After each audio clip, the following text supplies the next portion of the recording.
దేవా దేవా ఏడున్నావు? ఏంది మా ఏం చేస్తావు? సినిమా చూస్తాను. ఎప్పుడు ఆ సినిమాలు ఏంద్రా? బోర్ కొట్టదా నీకు? నువ్వే కదా బయటికి పోద్దంటివి. అంటే ఇంక సినిమాలు చూసుకుంటూ కూర్చుంటావా 24 గంటలు? సీతమ్మ ఆగే సినిమా సెట్ చూసానమ్మా. ఎట్లా డబ్బులు లేదు రిలీజ్ కి యూట్యూబ్ లో చూసుకుంటాను. తర్వాత చూసుకుని బట్లారేద్దురా. మా నా ఓపిక లేకపోమా. కొన్నేలేరా ఉండేది, రా అరేద్దు. సినిమా అయిపోయినా కారేస్తాలేదు. ఒక్క పని చేయరాపా. ఏంది అంటే తమ్ముని చెప్పు. నాకు వెళ్ళు పో. సాయంత్రం నాన్న రాని చెప్తాను. నాన్న చెప్తావా? నువ్వు చెప్పుకోపో. నేను చెప్తాను పో నాన్నకి నీ మీద. 2 hours later. దేవా దేవా ఏంది మా 6 గంటలు అవుతుంది, కళ్ళు పోతాయి. ఎంతసేపు ల్యాప్టాప్ చూసావు? వాకింగ్కి పో. ఇప్పుడేం వాకింగ్ పోవాలి అంతే కదా. పోకపోతే మానే, నాకేమే. సరేలే.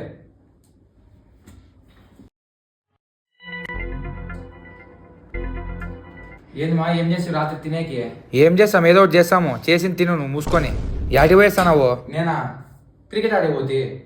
పొద్దున పోయినావు, ఇప్పుడు వచ్చేది? పొద్దున్న క్రికెట్ ఏంటమ్మా? సాయంత్రం 3 పోయినాను, 6:30 అవుతుంది. నువ్వే కదా ల్యాప్టాప్ చూస్తే ఎప్పుడు సినిమాలు అని తిరిగివి.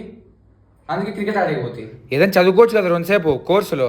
ఎప్పుడు క్రికెట్ సినిమాలేనా? వదిలేమా. ఓ పని చేయి, నువ్వు బయటికి పోమన్నప్పుడు బయటికి పోతాను, ఫోన్ చేసినప్పుడు ఇంటికి వస్తాను, అన్నం పెట్టినప్పుడు తింటాను, పనుకోమన్నప్పుడు పనుకుంటాను. సరేనా? నన్ను వదిలే. తిని పనుకునేది కాదు, రోజుకి 4 గంటలు చదువుకోవాలా.